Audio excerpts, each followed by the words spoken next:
I want to go across to PTR. Mr. Thiagarajan is a man who in his private capacity, in his initial capacity as a private investor, spent a lot of time looking at financing and also probably complaining about what was wrong with the way politicians used to run finances, and now finds himself having to manage public finances as the finance minister of Tamil Nadu.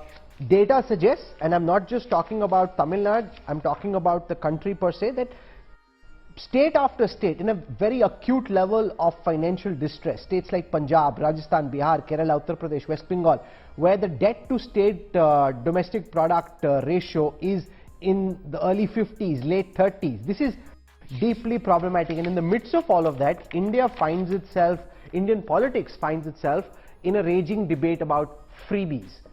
What is a freebie? Who defines what is a freebie? Who regulates? Should freebies be regulated?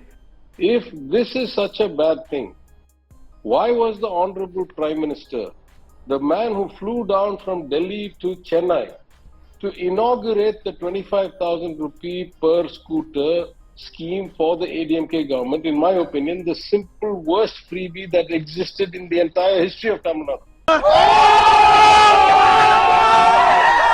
It was pollution inducing, anti-public transport, lot of fraud. It was in every way a bad scheme. Why did the Prime Minister come to inaugurate that if he is so much against the freebie culture? These are only two questions I ask. But you also come from a state where political parties have promised free saris, free mixers, free grinders, free televisions as part of the election manifesto. And if you're saying why is the Supreme Court involved, can I turn around and ask you this question, PTR? Who then should decide? Can netas be trusted to decide what is a good freebie, what's not? Because their primary concern oftentimes when they're trying to spread in new states is to win elections. And therefore, if at this moment Kejriwal wants to win the hearts and minds of the people of Gujarat, he will be willing to say whatever. Ultimately, once you come to power, then you have to deal with the consequences. But in the build-up, not just Kejriwal, any neta in opposition can make any promise. Any neta in opposition can make any promise. समझ रहे हो? समझ रहे हो आप? Okay, can I answer now? Or yes, please. You were expounding something for so long, I lost the plot. But my point is, that's what a democracy says the people should decide. In a democracy, the people's vote is supreme. Those they elect get to answer to the people what they have done. If you say that Tamil Nadu is a state that has done a lot of freebies, I say two things. Tamil Nadu, of all the states in India, if you combine per capita GSDP plus human development plus social development plus gross enrollment ratio plus doctors per thousand people, we are the #1 state in the country. What is wrong with my performance that you tell me you know better than me how to run the state? I say that my fiscal deficit is 3.5%, well below the borrowing limit, and the unions are at 7%. I say my per capita income is more than double the national average. I say that my inflation is lower than the national average by 2.5%. Why do you assume that somebody can tell me how to do my job better? The people will decide whether I'm doing a good job or not. Who is this other party required? If the netas cannot be trusted, what is the notion of democracy? Which neta can be trusted? There is no categorization of netas. Good neta, bad neta. That's what the people get to decide in an election. What more do we need? Okay, that's an important and strong counter. Instead of getting into an argument with you myself, it's become bigger now than at any time in Indian politics because there's a pushback against the Revdi culture from none less than the Prime Minister, which has never happened. This whole idea that the poor must be given, because the Prime Ministers and the BJP is trying to make the point that if there is something which leads to empowerment, you build something, it has a multiplier.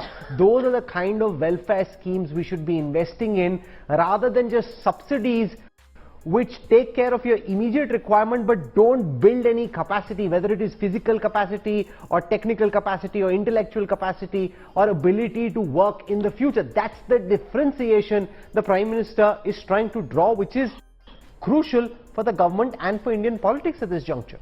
I'm just going to make the point. Yes. Either you must have a constitutional basis to say what you're saying, in which case we all listen. Or you must have some special expertise. You must be a double PhD in economics. You must have some Nobel Prize. You must have something that tells us that you know better than us.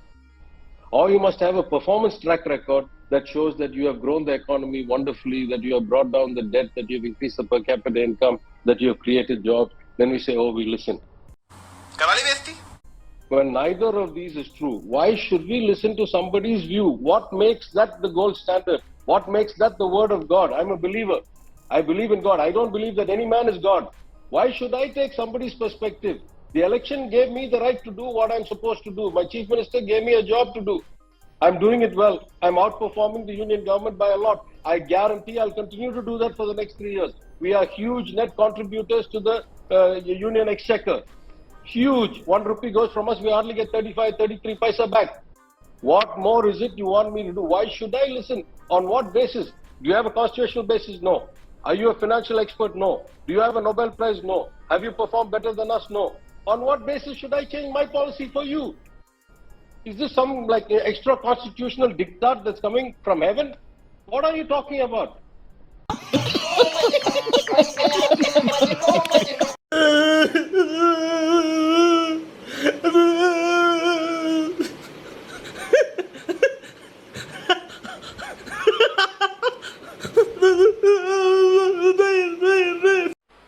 मजा नहीं आ रहा है।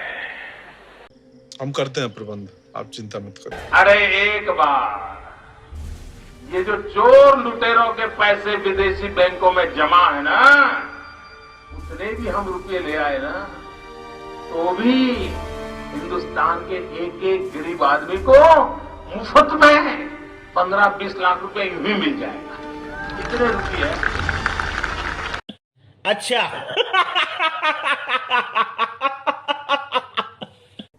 अब बताइए मैं क्या करूंगा? एक बहुत सिंपल सी टिप आपके साथ शेयर करती हूँ। अपने हाथ को इस तरह से रखिए।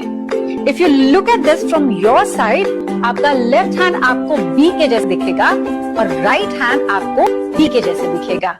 B and D. B for थोड़ी मदद रखिए। वे मैं थो तेरा मन पर